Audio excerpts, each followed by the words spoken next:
Bem-vindos ao Da Capa à Contra Capa. O tema esta semana é Ética, Valores e Política, a propósito do encontro deste sábado no pavilhão Carlos Lopes em Lisboa, organizado pela Fundação Francisco Manuel dos Santos, uma conferência do ciclo ao encontro dos portugueses, a celebrar o 10º aniversário da Fundação, que junta vários especialistas, portugueses e estrangeiros, em ciências sociais e políticas. Na base, um estudo também que vai ser apresentado sobre as instituições e a qualidade da democracia, cultura política na Europa do Sul, coordenado por Tiago Fernandes, entre outros autores, com a presença também de um dos autores aqui em estúdio, João Cancelo, investigador, doutoramento em Ciência Política na Faculdade de Ciências Sociais e Humanas da Universidade de Lisboa, onde é também docente assistente convidado, um dos coautores deste estudo, que vamos aqui abordar na presença também de António Costa Pinto, professor de Ciência Política do Instituto de Ciências Sociais, neste Da Capa à Contra Capa, a parceria semanal da Renascença com a Fundação Francisco Manuel dos Santos.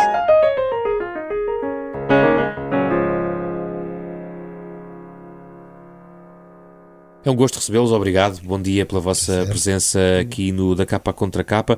João Cancela, começamos pelas conclusões deste estudo, que é no fundo a base da nossa conversa. Uma delas, vou percorrê-las porque todas elas têm de facto matéria interessante para nós falarmos gradualmente ao longo do programa. A ideia de que quanto mais institucional, no fundo, mais forte é a democracia na Europa do Sul. A questão da possibilidade de um cenário de corrupção baixa e de partidos fortes reforça. A verdade é que, na realidade, quando falamos da Europa do Sul, se calhar a corrupção não é assim tão baixa e os partidos fortes, apesar de tudo, talvez com exceção até dos países da Península Ibérica, estão a sofrer alguma erosão, se pensarmos, por exemplo, em Itália ou na Grécia. Bom dia, eu queria começar por agradecer o convite que nos foi dirigido para estar aqui. Queria dizer que além de mim o estudo foi coordenado pelo professor Tiago Fernandes da Universidade Nova e também tem as participações do José Santana Pereira e da Idalina Sanches, respectivamente do ISCTE e do Instituto de Ciências Sociais. Portanto, foi uma equipa de diferentes instituições em Lisboa que nos juntámos e trabalhámos estes dados. E eu se me permitisse, eu retrocedia só um pouco para tentar introduzir aqui algumas das especificidades e algumas das novidades que nós achamos que este estudo traz e depois prometo que vou dar resposta a isso, então. à pergunta. Aquilo que nós tentámos fazer foi precisamente trazer para o estudo da cultura política e para o estudo da opinião pública e da relação das pessoas com as instituições políticas e com os sistemas políticos nesta região, na Europa do Sul, instituições políticas e outras, também os próprios meios de comunicação, por exemplo, já falaremos sobre isso adiante.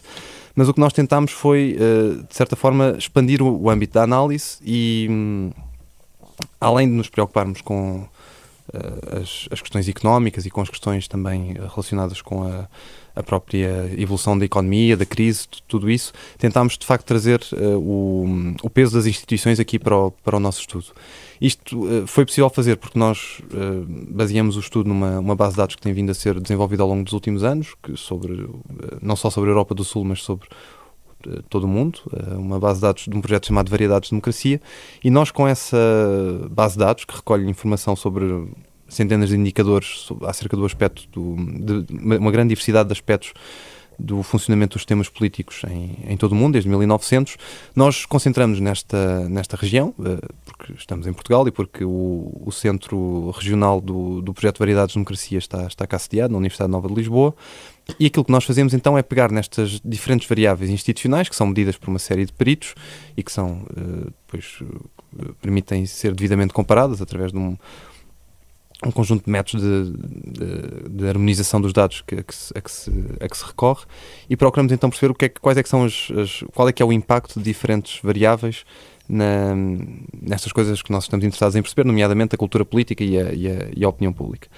Aquilo que nós percebemos é que, enfim, em primeiro lugar, importa dizer que a economia é de facto uma parte importante disto, ou seja, é uma variável muito relevante. É uma variável muito importante e uma variável-chave, e é de certa forma a grande estrutura, não é? Nós sabemos que aquilo que são os níveis de emprego ou desemprego, os níveis de crescimento económico, os próprios níveis de desigualdade económica, os níveis de a precariedade também, os níveis de própria volatilidade da economia, o grau de proteção ou de falta dela que as pessoas têm em relação à sua situação no mercado de trabalho, etc. Tudo isso conta e tudo isso tem um impacto no grau de confiança e no grau de satisfação que as pessoas revelam em relação ao funcionamento da democracia. Quanto melhor estiver a economia, mais confiança têm nas instituições? Tendencialmente é essa a relação.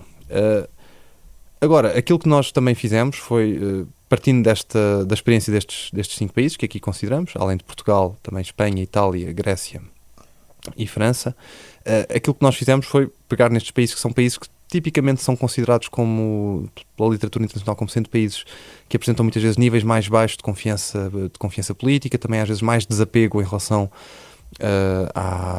àquilo que são as próprias instituições e em relação àquilo que é também a satisfação com o funcionamento da democracia, e perceber quais é que são os pontos de contacto e os pontos de diferença entre os vários países. E daqui a pouco podemos especificar um pouco mais, mas como, indo de encontro à sua pergunta inicial, de facto as instituições aqui têm um papel muito, muito importante. E aquilo que nós percebemos é que instituições robustas, que sejam capazes de proteger o interesse público e que sejam capazes de assegurar que o interesse público está devidamente salvaguardado daquilo que são interferências por parte de interesses privados e, à medida em que as próprias instituições estão abertas aos cidadãos e possibilitam que eles, de facto, tenham mais capacidade para exercer a sua cidadania política em condições de igualdade, essas são características que estão associadas a uma maior satisfação com o funcionamento da democracia e a uma maior confiança nas instituições. Mas como é que avaliamos a robustez da instituição? É pela confiança que o cidadão tem na instituição?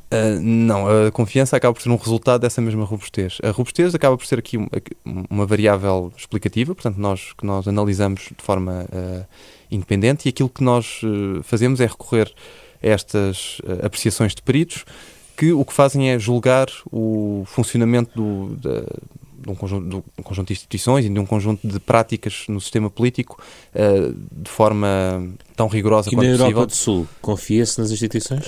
Na Europa do Sul a relação tem sido pautada sobretudo pela desconfiança, mas tem havido algumas flutuações. E importa dizer que é verdade que a crise exerceu um certo impacto, isso é incontestável, mas que ainda assim os anos mais recentes têm, e sobretudo em Portugal, isto é verdade sobretudo em Portugal, tem havido um certo, não rejuvenescimento, uma certa recuperação daquilo que são os níveis de confiança que observávamos há uns anos. António Costa Pinto, como é que interpreta esta questão da confiança nas instituições? E relembro, os nossos ouvintes, estamos a falar no terreno geográfico da Europa do Sul. O primeiro ponto que eu gostava de colocar é que este livro, e aliás este projeto, inclui a França na Europa do Sul, o que é muito contestado, porque a França não tem as características periféricas de desenvolvimento e mesmo alguns aspectos da cultura política, até geográfica, dos clássicos países da Europa do Sul. Mas não queria avançar mais sobre esse ponto de vista, nem sequer hoje na Europa o mesmo papel geoestratégico, a mesma influência política que têm os países da Europa do Sul. Eu diria que este talvez me pareça ser um ponto importante. Quando nós observamos as percepções e as opiniões mesmo da cidadania em relação às suas instituições, muitas vezes temos um retrato. E temos um retrato que às vezes não coincide até com a realidade. Por exemplo, os norte-americanos têm uma enorme desconfiança sobre os seus partidos políticos. E, no entanto, algumas instituições norte-americanas têm um grau de eficácia e de funcionamento de bastante qualidade. Portanto, vale a pena separar o mundo das instituições do mundo, digamos, da cidadania. Porquê é que eu digo isto? Porque muitas vezes a qualidade das instituições remete sobretudo para a elite política. Ao contrário do que se pode pensar, a qualidade das instituições não remete apenas para pressões que vêm de baixo, mas remetem muitas vezes para a qualidade da classe política e a capacidade da classe política e das próprias instituições, eu diria neste caso até o Parlamento, para dotar, digamos assim, uma democracia de instituições robustas. Deixe-me só sublinhar esse ponto, mas no discurso, e vamos agora centrar em algo que os ouvintes conhecem bem, que é a situação portuguesa. Tem havido um discurso de empobrecimento das elites em Portugal, o que se reflete no empobrecimento por contágio e contaminação das elites políticas, logo nas instituições, e, portanto, os quadros que puxam a qualidade das instituições em Portugal escasseiam. Não é fácil responder diretamente à sua pergunta. Porquê?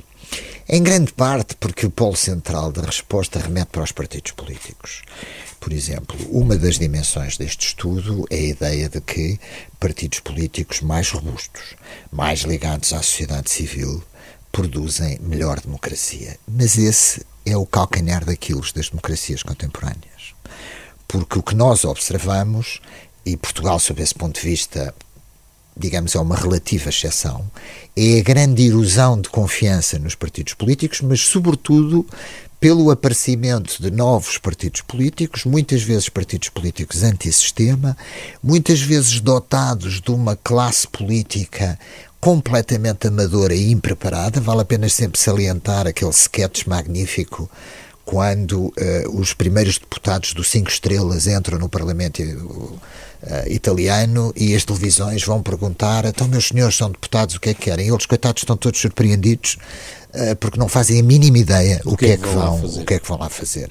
O que aponta para uma grande erosão dos partidos políticos tradicionais, para uma grande erosão de uma classe política que muitas vezes se contesta, mas eram profissionais da política que dotavam as instituições, inclusivamente, de alguma eficácia. Uma elite política. Exatamente. E, portanto, não é seguro de que esta, mais uma vez, não é o caso de Portugal, que esta revolta eleitoral que leva novos partidos ao poder, como é o caso, por exemplo, de Salvini em Itália, não é verdade? Da Liga em Itália, produzam uma melhor qualidade das instituições democráticas, podem até produzir, e eu acho que isso é que vale a pena salientar em relação a Portugal, a erosão das instituições democráticas. Porque Portugal tem andado um pouco fora daquilo que nós poderíamos dizer essa vaga, mas na realidade, mais do que a qualidade das instituições políticas democráticas, o que está em causa em muitos países europeus é mesmo a democracia.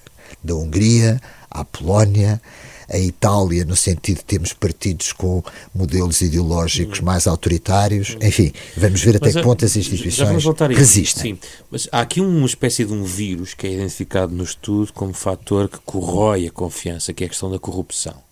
Ora, no sul da Europa... Ao contrário do que se pode pensar, no sul da Europa a corrupção é muitas vezes endémica. Mas a corrupção é uma característica muito global, não só das democracias, como também das ditaduras.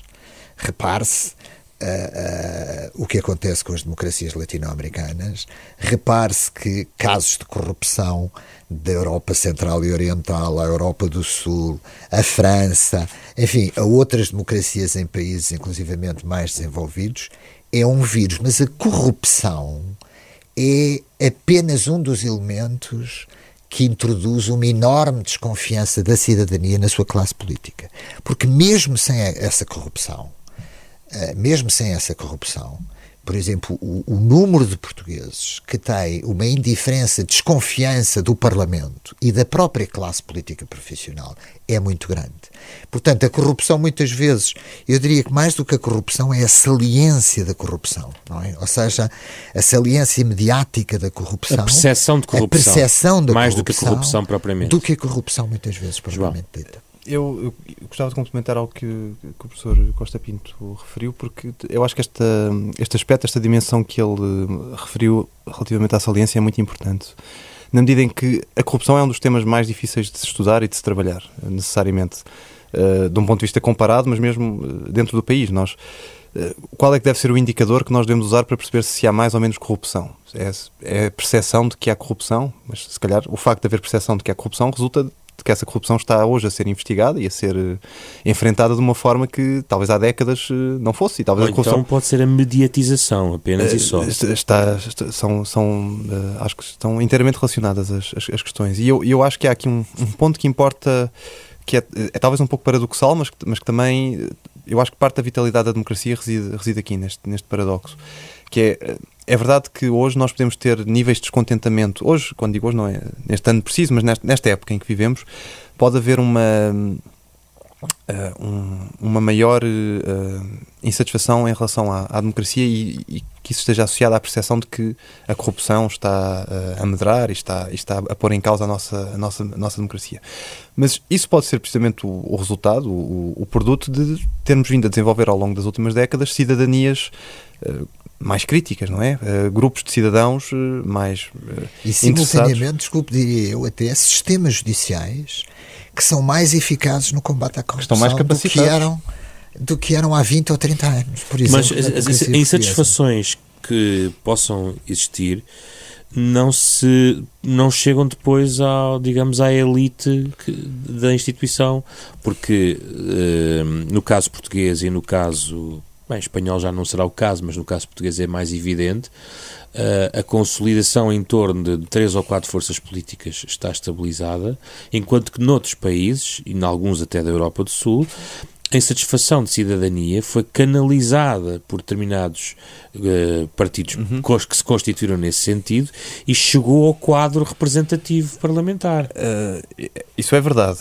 Nós podemos procurar diferentes explicações para porque é que, e de certa forma, eu não sei se o professor Costa Pinto concorda comigo, mas Portugal é visto lá fora com muito interesse precisamente por parecer estar relativamente imune, como se estivesse vacinado. Imune ao populismo, da direita, a novos partidos, etc. E há várias explicações que têm sido avançadas para isso. Eu acho que uma delas, que em trabalhos anteriores em que esta mesma equipa tem desenvolvido, uma proposta que nós fazemos de interpretação é que, de certa forma, o sistema político português foi, ao longo do tempo, esteve mais aberto à emergência de partidos que, de certa forma, antes de tempo, conseguiram canalizar algumas destas preocupações, sem assumir um discurso populista de natureza exclusivista, isto é, que exclua segmentos da população com base em atributos étnicos ou com base na origem ou com base em critérios desse tipo.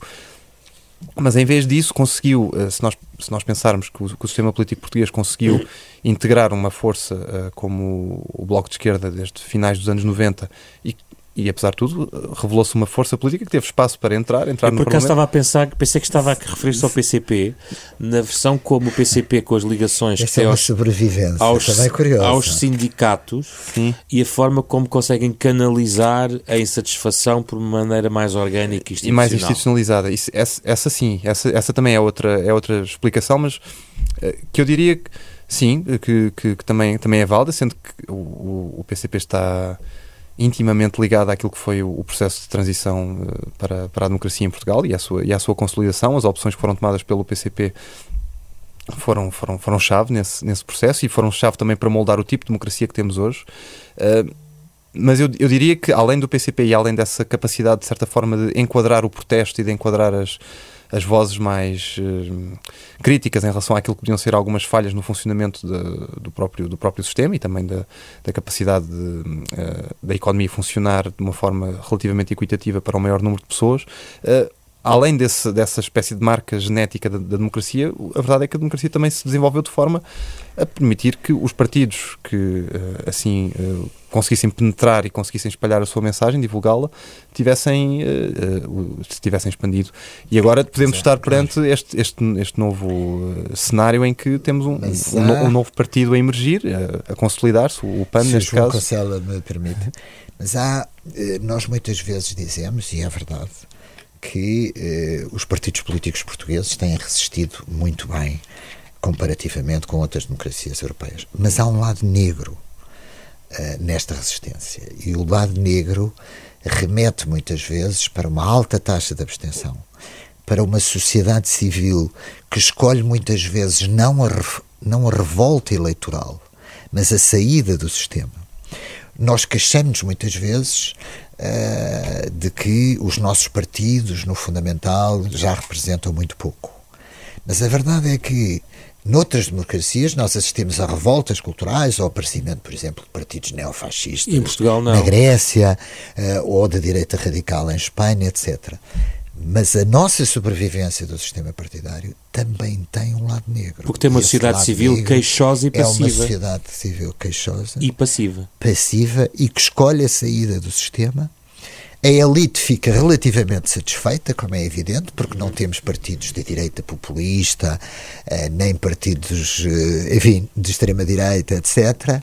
mas esse lado negro existe. É bom para as elites, mas simultaneamente significa uma sociedade civil com pouca vitalidade. Onde gostaria de colocar a questão usando o exemplo espanhol. O Podemos é uma estrutura que vem de um conjunto de mobilizações também de protesto de manifestação popular, que depois se institucionaliza e ocupa um espaço na esquerda no panorama espanhol. Em Portugal, esse espaço congénero geralmente é atribuído ao Bloco de Esquerda. A verdade é que tem, hoje em dia, em Portugal, a emergir uma força que é um partido que está a crescer e que aparentemente poderá até reforçar a sua posição a nível legislativo, certo, que é o PAN. A questão que coloca a vedeta da altura. A questão é saber se o PAN é apenas e só algo que emerge de uma vontade não representada na política pela sociedade civil num determinado tema e, portanto, capitaliza porque é um tema e é não diria monotemático, mas tem uma bandeira muito evidente, ou se há espaço para emergir uma força tipo PAN sem uma bandeira particular, apenas e só porque agrega vários protestos da sociedade civil e não apenas a questão dos animais ou das alterações climáticas. Quando nós olhamos para os valores expressos por certos segmentos da sociedade portuguesa, nós facilmente, aliás, este fim de semana sai um estudo feito pelo Instituto de Ciências Sociais sobre o mercado do populismo em Portugal, e nós vamos observar que esse mercado é relativamente alargado. Simplesmente, uma coisa é, sob o ponto de vista das atitudes, nós vermos que existe espaço político, inclusivamente para partidos de tipo populista, outra coisa é efetivamente conseguir consolidá-los. E isso é diferente, porque a contradição existe no caso português, ou seja, há mercado, mas para um partido se afirmar nessa área precisa de muito mais do que apenas as atitudes, até porque precisa de os mobilizar e de os levar efetivamente a votar. O PAN é um partido interessante, porquê? Porque tem características simultaneamente aparentemente pós-modernas, inicia-se como um partido típico das relações humano-animal, tem um eleitorado, aliás, na área da Grande Lisboa, que aponta inclusivamente para classe média alta, não interessa agora, e simultaneamente tem outras vantagens. É um partido que não se situa no leque esquerda-direita, é um partido que não se situa politicamente na esfera da política, que pode até aproveitar alguns sentimentos antipolíticos da população, porque trata temas de ambiente e tem vindo a alargar. Forças na Europa do Sul? António Costa Pinto. Tem comparação com algumas, mas eu não diria que o PAN é, por exemplo, muito embora vá integrar o Grupo Verde, não é um partido que tenha emergido eleitoralmente com a agenda verde. Foi depois conquistando, digamos assim, essa agenda, como a do ambiente, como a do voto aos 16 anos, vai tentando, digamos assim, alargar a sua agenda. Mas eu não gostaria de desenvolver muito o tema, porque no caso português nós ainda não temos a certeza se o PAN efetivamente está para se vai ficar. Consolidar. João Cancela, isto não é contraditório com uma das conclusões que diz que a satisfação democrática é tendencialmente superior quando existem partidos fortes e quando estes estabelecem laços sólidos com organizações da sociedade civil? Ou seja, a vitalidade da democracia não está a ser construída com base em partidos não propriamente fortes, mas em agremiações políticas que estão a surgir e representando diversos focos da sociedade civil, ajudando a fragmentar a verdade do quadro político, mas ajudando também a estabelecer representatividade do quadro político por parte da sociedade civil. Esse é um ponto interessante e eu acho que a pergunta põe o foco até naquilo que nós entendemos como sendo em que é que consiste uma relação forte entre partido e segmentos da sociedade civil. Enfim, estamos aqui a falar do PAN, é mais ou menos incontornável, mas nós sabemos que o PAN conseguiu, apesar de tudo, estabelecer, não só reivindicar para si uma agenda, mas também mobilizar efetivamente conjuntos de pessoas e grupos que eu acho que temos que necessariamente colocá-los enquanto parte da sociedade civil, grupos de pessoas interessadas nas causas da proteção dos animais, enfim, sem atribuir a isso, e também seguindo aquilo que disse o professor Costa Pinto, sem atribuir a isso propriamente uma carga ideológica muito pesada. Portanto, na verdade, eu tenho alguma dificuldade em dizer que o PAN supera esse modelo ou essa importância da ligação entre partido e sociedade civil. É uma ligação que é diferente, necessariamente não passará pela ligação a sindicatos ou a estruturas patronais como o antigo modelo dos partidos, tipo os partidos de massas mais nos poderia fazer supor, mas ainda assim precisamente revela que os partidos não se fazem apenas nas redes sociais, ou seja, há uma satisfação pode haver mais potencial para uma satisfação com a democracia mais elevada, precisamente na medida em que estes partidos que vão surgindo consigam também ter uma presença física no espaço público e consigam congregar pessoas sob interesses comuns e sobre uma determinada visão que pode ser apresentada como pós-ideológica, mas que contém elementos de traços de identidade. João, para uma última reflexão, eu gostava que elencasse uma conclusão relacionada com a relação entre as instituições nacionais e supranacionais. Aliás, porque vimos agora das eleições europeias, este debate faz algum sentido. Sim. A vossa conclusão é de que a confiança e apoio a instituições políticas supranacionais, aqui falando da União Europeia, estão relacionados positivamente com duas dimensões nacionais. Por um lado, debate alargado de políticas públicas, incluindo toda a sociedade, e elevados níveis de soberania nacional. Isso não é um bocadinho contraditório? Quero-me explicar. Eu vou tentar, vou dar o meu melhor. A ideia, a nossa interpretação para isto passa pelo seguinte. É verdade que esta região, a Europa do Sul, historicamente é uma região que registra níveis de apoio bastante elevados ao projeto europeu, portanto, tendencialmente é uma região que tende a ser uma receptora de fundos e de redistribuição mais do que contribuinte, ao contrário de outras regiões da Europa. E, tendencialmente, tem havido um apoio forte à União Europeia. Quando é que esse apoio baixou, e de forma bastante expressiva, e onde? Naqueles casos, naqueles contextos em que a União Europeia ficou associada à Grécia, à austeridade e à implantação de programas de políticas públicas com caráter de austeridade e medidas orçamentalmente rígidas e que procuraram reabilitar as finanças públicas desses países. E aquilo que a nossa interpretação para isso é relativamente evidente, é que é precisamente quando os países mais cedem na sua soberania e mais ficam ao dispor dos ditames das instituições internacionais que a população mais se revolta contra esses mesmos ditames. E há aqui um ponto que eu acho que é importante e que a respeito da situação da Grécia, que eu acho que é importante recordar. Porque nós, neste estudo, aquilo que fazemos é procurar associar as flutuações da cultura política e daquilo que une as pessoas às suas instituições em relação a um conjunto de variáveis explicativas. E aquilo que isto nos sugere é que esta associação entre programas de austeridade, perda de soberania e maior capacidade de ingerência externa, é que isto prejudica gravemente, e prejudicou sobretudo no caso grego, em menor escala no caso português, mas sobretudo no caso grego, aquilo que era o tecido social e a própria adesão dos gregos à noção de democracia. E isto tem consequências muito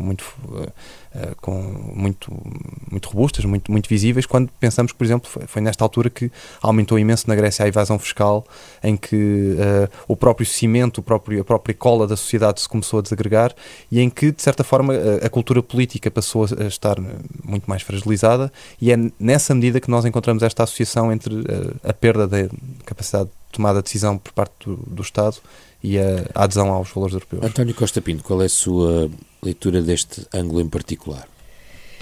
No caso português, e diferentemente, creio eu, do caso grego, existe, no entanto, um ponto que eu não diria que seja uma singularidade nacional, porque não é uma singularidade nacional, mas remete para a cultura histórica da sociedade portuguesa. Ou seja, o facto dos portugueses não terem nenhuma crise de identidade nacional.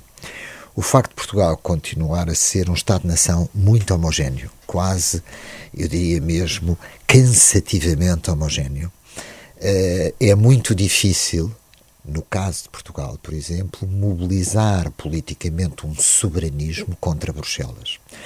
Ou seja, mesmo quando, relacionado com a crise, o euroceticismo dos portugueses aumentou, porque associou Bruxelas à crise, nunca esteve em causa a mobilização nacional de Portugal perante a imagem e perante a ameaça de Bruxelas. Quero dizer com isto que, no caso português, e aliás acho que vale a pena salientá-lo, porque até uma eventual agenda política, por exemplo, de uma direita populista, eurocética contra Bruxelas, nunca funcionou. O soberanismo, enquanto marca de mobilização política antifederalista ou antidissolução do espaço político europeu, nunca conseguiu ser mobilizado. Os portugueses são europeístas. Ou seja, os portugueses podem ser passivamente europeístas, mas são muito pouco sensíveis à ameaça da identidade nacional por parte de instituições supranacionais como Bruxelas. No final deste programa, convidamos sempre os nossos convidados a trazer algumas sugestões, eventualmente de leituras adicionais sobre esta matéria. Recordo que este encontro, este sábado, no pavilhão Carlos Lopes, organizado pela Fundação Francisco Manuel dos Santos, tem como tema Ética, Valores e Política. João Cancela, tem alguma sugestão? Eu traria duas sugestões, se me fosse permitido. A primeira é um resultado anterior deste... Bem, a primeira é, desde logo, que consultem o estudo que nós estamos a lançar e que estará disponível no site da Fundação. As outras duas sugestões, muito rapidamente. A primeira é um estudo chamado Variedades de Democracia na Europa do Sul, que foi editado pela editora da Imprensa de Ciências Sociais, da Universidade de Lisboa, e é um trabalho em que algumas destas questões para o mesmo leque de países, questões relacionadas com as instituições são analisadas por um conjunto diverso de autores e pode ser do interesse dos ouvintes que se interessem por estas questões. A outra é uma referência mais antiga, que eu acho que é muito interessante para compreendermos ainda uma parte daquilo que é a ligação dos portugueses à política, que é um estudo que foi feito nos anos 60 por na altura um estudante de antropologia, José Cotileiro, que escreveu um livro chamado Ricos e Pobres no Alentejo, que é uma monografia sobre a relação entre as pessoas de uma terra no Alentejo em Monsaraz, sim, uns com os outros e com as autoridades, e é interessante ler esse livro. O livro foi reeditado recentemente pelos Livros do Horizonte, e eu acho que é interessante ler esse livro para percebermos, por um lado, que há alguns traços ali que ainda se mantêm atuais, mas por outro lado que houve uma grande evolução na sociedade portuguesa e que não nos podemos esquecer disso. António Costa Pinto. Eu, em causa própria, vou recomendar um livro que se chama A Qualidade da Democracia em Portugal, publicado pela mesma editora, coordenado por mim e pelos meus colegas Luís de Sousa e Pedro Magalhães, e que no fundamental trata um retrato justamente da qualidade da democracia em Portugal, que tem ainda por cima a vantagem de, para além de ter uma versão impressa, estar disponível gratuitamente online na internet. Obrigado pelas vossas sugestões e obrigado pela vossa presença. Também online, que está disponível este debate nas plataformas digitais habituais, na versão podcast deste programa, que vai para o ar todos os sábados às 9h30 da manhã na Renascença, uma parceria com a Fundação Francisco Manuel dos Santos. Pode também, através do site da Renascença, em rr.pt, encontrar este programa, que foi feito com Carlos Alberto Vermelho, Ana Marta Domingues, André Peralta e José Pedro Frazão. Regressamos na próxima semana com outro tema em debate.